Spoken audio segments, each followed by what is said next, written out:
guys, my candle is broken. It's a Yankee candle, cranberry chutney. It came in the mail broken, and I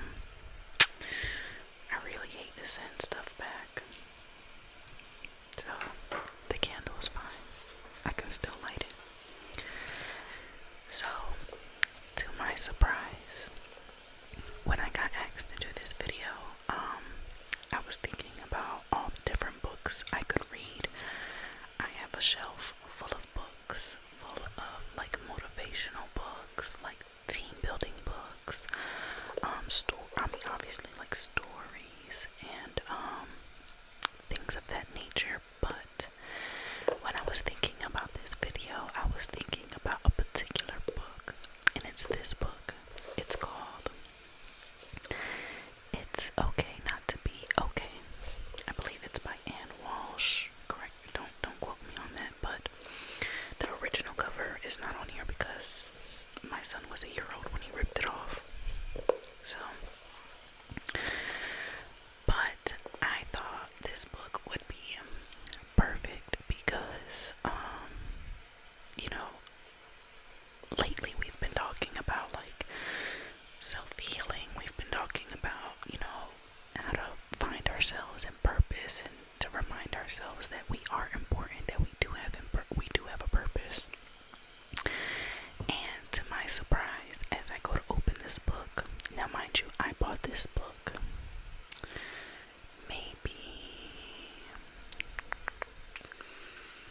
5-6 years ago, something like that. So as I'm opening this book, getting ready to kind of get myself ready to record, I find this letter that I wrote myself years ago. I'm going to read it to you. It says, "On this page, I sign here to allow myself to know that it is okay not to be okay. But one day we will look back on this day and be proud. Be proud of yourself in this moment for making the step, and be proud in the future for how far you have come. You are loved. You are beautiful. You are talented. You are amazing. You are gifted. Your assignment has purpose." Oh, aren't I so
and struggling.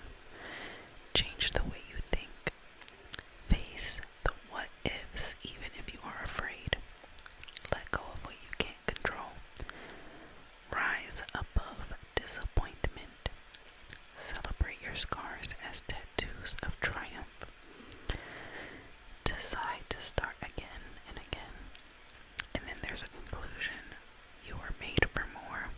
You have your acknowledgments, and there's a section for us to make notes. I think that's sweet. Introduction. It's okay not to be okay. I wish I could take my 21-year-old recovering from teenage acne face in my hands and tell her it's okay not to be okay. I promise. Would she have believed me? I don't think so. She was determined to get everything right. It started with a photograph. I was cleaning out the drawers, and the other day I found an old photograph under the roll of Christmas paper. I sat down on the sofa and I studied the picture. I'm in a white dress and a graduation gown, 21 years old, graduating from seminary. My hair is short and dark. It had taken about 3 years to recover from my experiment with a perm that left me looking like a pack of dogs had assumed my hair was lunch.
our spiritual lives. That can be the most judgmental list of all. When we assume that God's love is based on our behavior, we've set ourselves up for devastating fall. I'll pray more. I'll share my faith at work. I'll read my Bible from Genesis to the maps in the back of the book. I'll trust God without questioning. So why did I title this book, It's Okay Not to Be Okay? These words might sound a bit like a bumper sticker to you, but they don't to me. I want you to know that these words were fought for. They could sound like a waving white flag, 6 words of surrender, but they're not. For me, they are words of victory. I've let go of beating myself up trying to live the life that Jesus never asked me to live. The life my fresh out of seminary determined to save the world, to love the unlovely, get 9 hours of sleep every night and never let God down. Try to live for so long. I don't know where you're at in life as you read this, but if I could sit down with you for a while, I'd say take a deep breath in and hold it for 5 seconds and then let it out.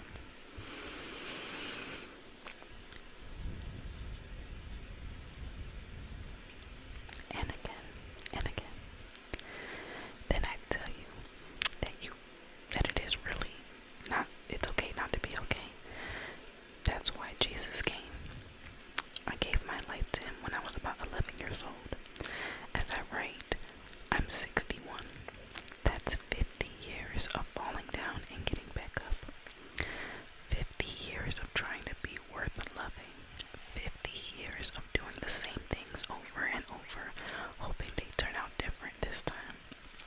Yes, I do know that's the definition of insanity. Here's the great news.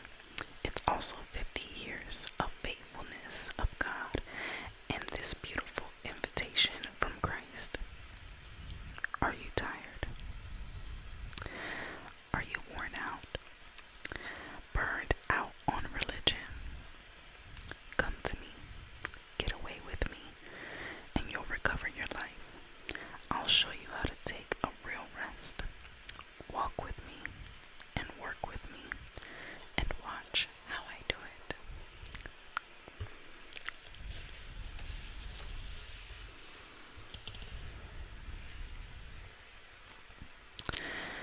Learn from the unforced rhythms of grace. I won't lay anything heavy or ill-fitted on you. Keep company with me and you'll learn to live freely and lightly. Matthew 11:28 through 30. What a lovely place to start again, side by side with Jesus, learning to live freely and lightly.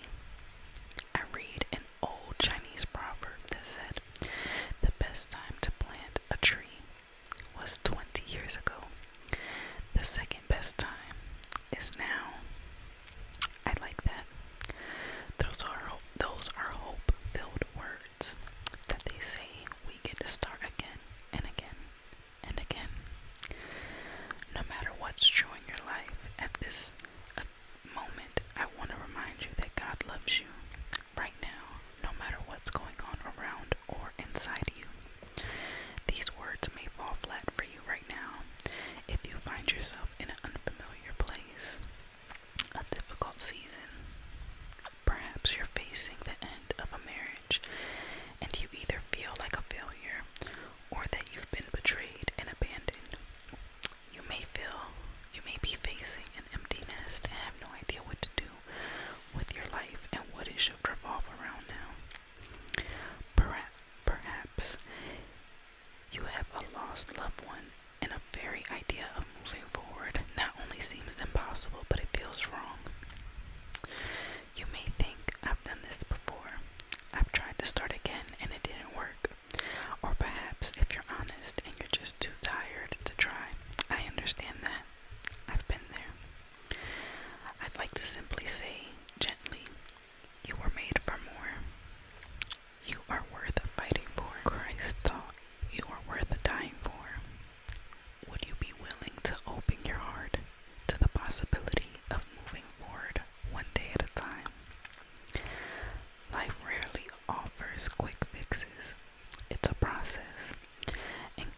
is in it with us all the way. He doesn't look for perfection in us. He sees that in all Christ, you don't need to be okay because Jesus has made you all right. He's paid the bill in full. He's covered our not okayness. Okay doesn't live here, but Jesus does. All he looks for in us is a willingness to take the next step. So, that is our introduction to our book, It's Okay Not to Be Okay. I'm actually super excited about this because not only will it be, healing for me, but hopefully it can heal somebody else that watches